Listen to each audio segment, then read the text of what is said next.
ಜೈ ಶ್ರೀ ಗುರುದೇವ್. ನಾನು ಡಾಕ್ಟರ್ ನಿಖಿತಾ, ಪ್ರಸ್ತುತಿ ಮತ್ತು ಸ್ತ್ರೀರೋಗ ತಜ್ಞೆ, ಅಸಿಸ್ಟೆಂಟ್ ಪ್ರೊಫೆಸರ್, ಆದಿಚುಂಚನಗಿರಿ ಆಸ್ಪತ್ರೆ, BG ನಗರ.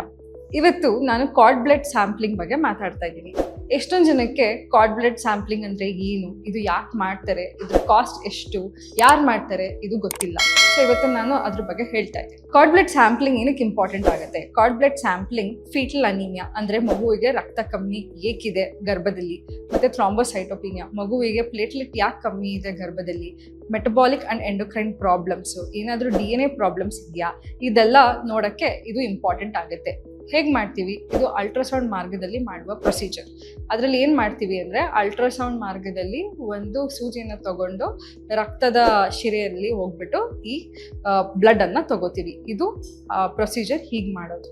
ನೆಕ್ಸ್ಟ್ ಯಾವಾಗ ಇದನ್ನು ಮಾಡ್ತೀವಿ? ಯಾವಾಗ ಅಂದರೆ ಮೊದಲನೇದಾಗಿ ಫೀಟಲ್ ಅನಿಮಿಯಾ ಯಾವಾಗ ಆಗುತ್ತೆ? ಅಮ್ಮಂದು ನೆಗೆಟಿವ್ ಬ್ಲಡ್ ಗ್ರೂಪ್ ಆಗಿದ್ದು ಅಪ್ಪಂದು ಪಾಸಿಟಿವ್ ಬ್ಲಡ್ ಗ್ರೂಪ್ ಆಗಿದ್ರೆ ಗರ್ಭದಲ್ಲೇ ಮಗುಗೆ ರಕ್ತ ಕಮ್ಮಿ ಇರುತ್ತೆ, ಆವಾಗ ಇದನ್ನು ಮಾಡ್ತೀವಿ. ಎರಡನೇದಾಗಿ ಮೊದಲನೇ ಮಗುವಿಗೆ ಏನಾದರೂ ಪ್ರಾಬ್ಲಮ್ ಆಗಿ ನೆಕ್ಸ್ಟ್ ಮಗುವಿಗೆ ಅದು ಬರಬಾರ್ದು ಅನ್ನೋ ಟೈಮಲ್ಲಿ ಇದು ಮಾಡ್ತೀವಿ.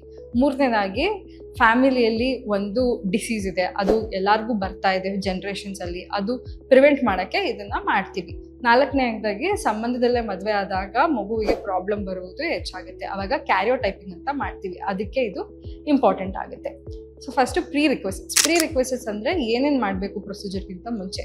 ಪೇಷಂಟಿಗೆ ರಿಸ್ಕ್ ಬೆನಿಫಿಟ್ ಎರಡೂ ಎಕ್ಸ್ಪ್ಲೇನ್ ಮಾಡಿ ಕನ್ಸೆಂಟ್ ತಗೊಂಡು ಈ ಪ್ರೊಸೀಜರ್ನ ಮಾಡಬೇಕು.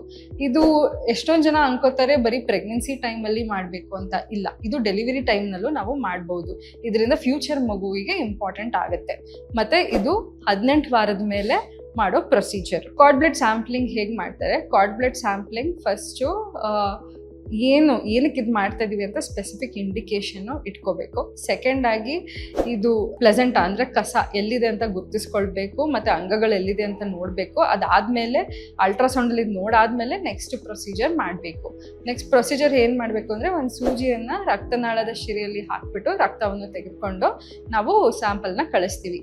ಇದೇ ಸೆಟ್ಟಿಂಗಲ್ಲಿ ನಾವು ಏನಾದರೂ ಮಗುವಿಗೆ ಬ್ಲಡ್ ಹಾಕಬೇಕು ಅಂದರೆ ಬ್ಲಡ್ ಹಾಕ್ಬೋದು, ಅಥವಾ ಏನಾದರೂ ಮೆಡಿಸಿನ್ ಹಾಕಬೇಕು ಅಂದರೆ ಹಾಕ್ಬೋದು.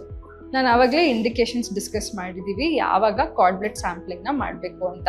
ಕಾರ್ಡ್ ಬ್ಲಡ್ ಸ್ಯಾಂಪ್ಲಿಂಗ್ನ ಯಾವಾಗಲೂ ರೆಕಮೆಂಡ್ ಮಾಡಲ್ಲ ನಾವು. ಈ ಸ್ಕ್ರೀನಿಂಗ್ ಟೆಸ್ಟ್ಸ್ ಅಂತ ಮಾಡ್ತೀವಿ ನಾವು. ಅದರಲ್ಲಿ NIPT ಅಂದರೆ ನಾನ್ invasive prenatal test, double marker ಅಂತ ಎಲ್ಲ ಮಾಡ್ತೀವಿ. ಅದು ರೆಗ್ಯುಲರಾಗಿ ಮಾಡೋ ಟೆಸ್ಟ್ಗಳು. ಬಟ್ ಕಾರ್ಡ್ ಬ್ಲಡ್ ಸ್ಯಾಂಪ್ಲಿಂಗು ಬರೀ ಹೈ ರಿಸ್ಕ್ ಕ್ಯಾಟಗರಿ ಗ್ರೂಪಿಗೆ ಮಾಡ್ತೀವಿ.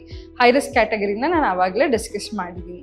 ಈ ಹೈ ರಿಸ್ಕ್ ಕ್ಯಾಟಗರಿಲಿ ನಾವು ಚೂಸ್ ಮಾಡಿಬಿಟ್ಟು ಏನು ಮಾಡಬೇಕು, ಇದರಿಂದ ಏನು ಬೆನಿಫಿಟ್ಟು, ಇದರಿಂದ ಏನು ಕಾಂಪ್ಲಿಕೇಶನ್ಸ್ ಆಗ್ಬೋದು ಅಂತ ಎಲ್ಲ ಎಕ್ಸ್ಪ್ಲೇನ್ ಮಾಡ್ತೀವಿ.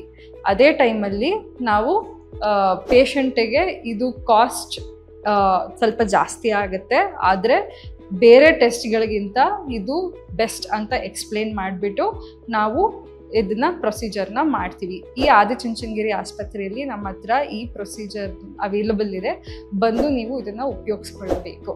ಈ ನಮ್ಮ ವಿಭಾಗದಲ್ಲಿ ಲ್ಯಾಪ್ರೋಸ್ಕೋಪಿ, ಇನ್ಫರ್ಟಿಲಿಟಿ ಕೂಡ ಪ್ರೊಸೀಜರ್ಸು ಎಲ್ಲ ಮಾಡ್ತೀವಿ. ಆಮೇಲೆ 24/7 ನಾವು ನಿಮಗೆ ಅವೈಲಬಲ್ ಇರ್ತೀವಿ. ಒಂದು ನಾರ್ಮಲ್ ಡೆಲಿವರಿನ 5,000 ರೂಪಾಯಿಗೆ ಮತ್ತು ಸಿಸೇರಿಯನ್ ಸೆಕ್ಷನ್ನ 10,000 ರೂಪಾಯಿಗೆ ಮಾಡಿಕೊಡ್ತಾ ಇದ್ದೀವಿ. ಬಂದು ನೀವು ಇದನ್ನು ಉಪಯೋಗಿಸ್ಕೋಬೇಕು. ಧನ್ಯವಾದಗಳು.